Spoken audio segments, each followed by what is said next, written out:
วิธีซ่าเตียงปรามอย่างนี้នឹងជួយឲ្យសុខភាពបេះដូងរបស់បងល្អបងចាប់អារម្មណ៍ក្នុងពេលបច្ចុប្បន្ននេះមានអ្នកដែលកើតនៅជំងឺគាំងបេះដូងគឺញឹកញាប់ហើយច្រើនគ្នាមានពេលខ្លះគេងក៏ស្លាប់ដោយមិនដឹងខ្លួនអត់ក្រោកតែម្ដងអញ្ចឹងគឺមានច្រើនឬក៏ពេលខ្លះទៀតពេលធ្វើលំហាត់ប្រាណហើយស្រាប់តែគាំងបេះដូងក៏មានដែរអញ្ចឹងសូមបងចាប់អារម្មណ៍មកលើវិធីសាស្ត្រ5ចំណុចនេះដើម្បីថែរក្សាបេះដូងរបស់បងឲ្យមានសុខភាពល្អការថែទាំសុខភាពបេះដូងមិនចាំតែអ្នកដែលមានបញ្ហាសុខភាពបេះដូងទើបយើងថែទាំទេគឺសូមថែទាំអ្នកដែលមិនទាន់មាននឹងតែម្ដងអញ្ចឹងគឺជារឿងល្អបំផុតហើយត្រូវការពារឲ្យបានល្អព្រោះថាជំងឺបេះដូងគឺជាជំងឺដែលគ្រោះថ្នាក់ហើយលំបាកនៅក្នុងការព្យាបាលនៅពេលដែលកើតមានណាដូច្នេះអ្វីដែលសំខាន់បំផុតគឺបងត្រូវចេះថែរក្សាសុខភាពបេះដូងឲ្យបានល្អដោយអនុវត្តនៅវិធីមួយចំនួនទី1សូមគ្រប់គ្រងរបបអាហារឲ្យបានល្អការគ្រប់គ្រងរបបអាហារគឺជារឿងដែលចាំបាច់បំផុតសម្រាប់សុខភាពបេះដូងបងអាចជ្រើសរើសប្រភេទអាហារដែលមានវីតាមីនរ៉ែដូចជាពពួកបន្លែផ្លែឈើនិងពពួកប្រូតេអ៊ីនដែលមាននៅក្នុងសាច់ត្រីនិងសាច់ដែលអត់មានខ្លាញ់ចំពោះអ្នកដែលចូលចិត្តញ៉ាំសាច់ក្រហមដូចជាសាច់គោសាច់ជ្រូកសាច់ពពែសាច់ចៀមជាដើមនោះនិងប្រភេទអាហារប្រៃផ្អែមអាហារខ្លាញ់ក៏គួរតែកាត់បន្ថយបណ្ដាលើពីនេះទៅទៀតចំពោះអ្នកដែលជក់បារីក៏ត្រូវបញ្ឈប់និងអ្នកដែលទទួលទានគ្រឿងស្រវឹងឬក៏ញ៉ាំគ្រឿងភេសជ្ជៈកំប៉ុងច្រើនហួសក៏គួរកាត់បន្ថយអនុវត្តបែបនេះក៏រួមចំណែកជួយឲ្យសុខភាពបេះដូងមានសុខភាពល្អប្រសើរទី2ការគ្រប់គ្រងសម្ពាធឈាមការលើសសម្ពាធឈាមញឹកញាប់ក៏អាចប្រឈមទៅនឹងការកើតជំងឺបេះដូងបានពិសេសប្រភេទជំងឺស្ទះសរសៃឈាមបេះដូងតែម្ដងនៅក្នុងចំណុចមួយនេះគឺផ្ដោតសំខាន់ទៅលើអ្នកដែលមានបញ្ហាលើសគីឡូ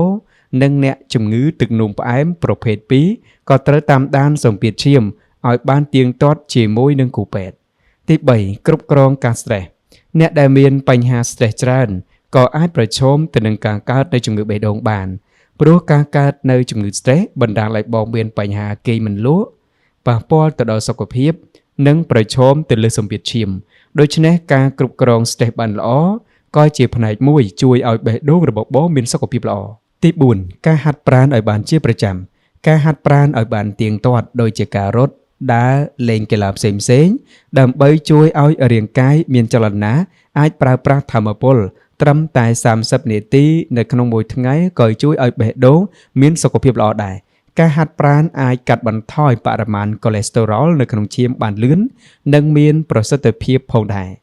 ទី5ការពិភាក្សាជាមួយនឹងអ្នកជំនាញផ្នែកសុខភាពក្នុងករណីនេះយើងមានប្រវត្តិសមាជិកគ្រួសារកើតជំងឺបេះដូងយើងគួរតែទៅជួបជាមួយគ្រូពេទ្យផ្នែកបេះដូងដើម្បីទទួលការប្រឹក្សាពីហានិភ័យនិងការការពារមុនពេលដែលជំងឺមួយនេះអាចកើតឡើងមកលើរូបកាយបងបាន Physiology Anatomy របស់បេះដូងចឹងសួរថាបេះដូងបងនិងខ្ញុំមានទំហំប៉ុណ្ណាបេះដូងមានទំហំប៉ុនក្តាប់ដៃដែលស្ថិតនៅខាងក្រោយឆ្អឹងសន្ទះទ្រូងនៅខាងមុខឆ្អឹងខ្នងរបស់បងនៅចន្លោះសួតរបស់ខ្ញុំនិងរបស់បងទាំងសងខាងនឹងឯងហើយតើតើមួយបេះដូងភាសាបច្ចេកទេសគេហៅថា cardiovascular stem ដែលយើងនិយាយនេះដែលយើងសម្ដៅលើបេះដូង vascular គឺសំដៅទៅលើសរសៃឈាមអញ្ចឹងបើយើងនិយាយអំពីសរសៃឈាមវិញវាមាន artery ហើយនិងសរសៃឈាម vein artery ជាទូទៅគឺជាសរសៃឈាមដែលនាំអុកស៊ីសែនហើយ vein គឺនាំ CO2 ប៉ុន្តែយើងអាចនិយាយឲ្យស្រួលចាំ artery វានាំឈាមចេញពីបេះដូងហើយនឹង vein នាំឈាមចូលបេះដូងដែលយើងអាចចំណាំថា artery មានន័យថាអ្វីមានន័យថានាំឈាមពីក្រៅបេះដូងចឹងទៅបេះដូងគឺមាន4ថតបងមានថតលើ2និងថតក្រោម2ចំណែកឯថតលើទាំង2គឺបែងចែកជា right atrium ថតលើស្ដាំហើយនឹង left atrium ថតលើឆ្វេងក៏ដូចជា right medial ហើយនឹង left medial ដូចគ្នាបងរាងកាយរបស់យើងបងគឺនាំឈាមចូលទៅកាន់បេះដូងតាមរយៈអីគេគឺ vein ដែល vein ហ្នឹងមួយនាំឈាមពីសរីរាង្គកាយខាងលើដែលហៅថា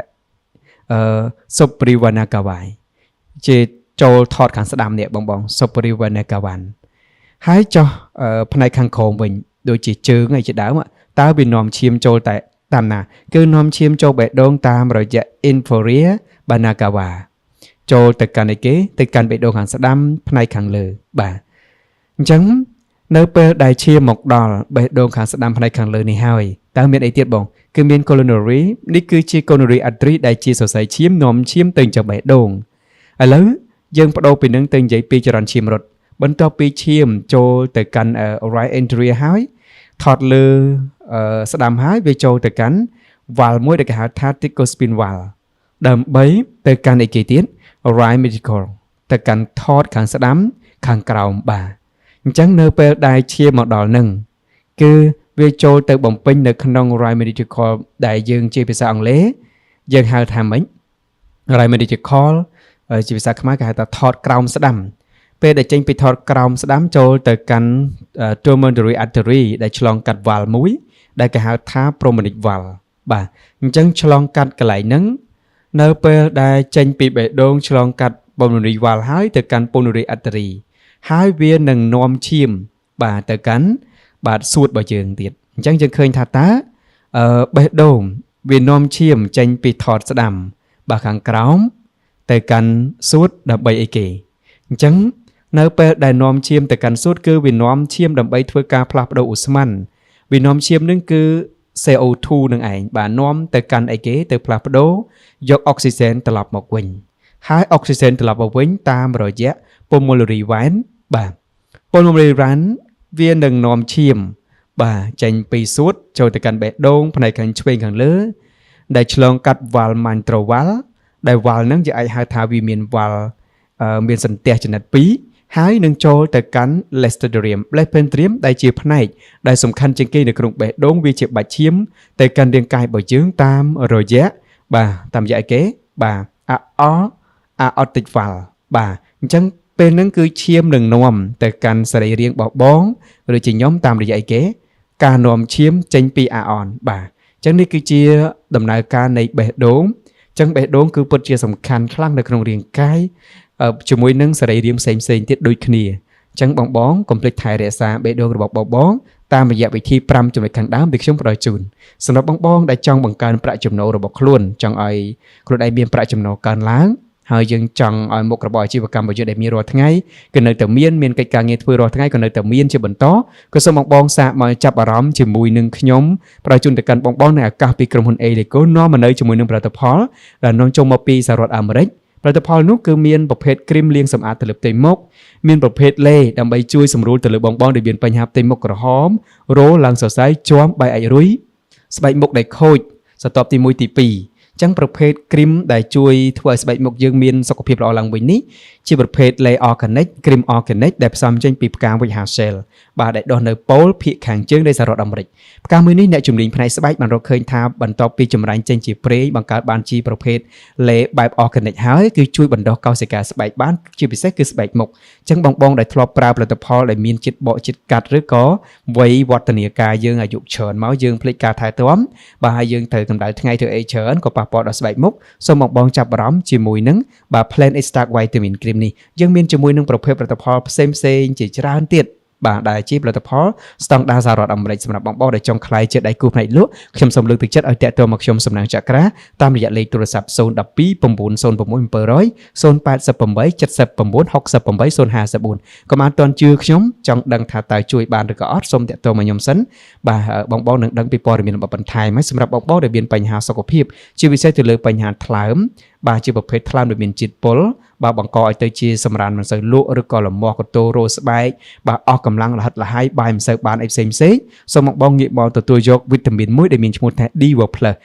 នេះក៏ជាវីតាមីនស្តង់ដារសហរដ្ឋអាមេរិកដែលមានការចុះបញ្ជីការត្រឹមត្រូវពីសម័យក្រសួងទាំងសងខាងបាទទាំងសហរដ្ឋអាមេរិកទាំងកម្ពុជាហើយ Diva Plus នេះបងចំណាយត្រឹមតែ1ថ្ងៃ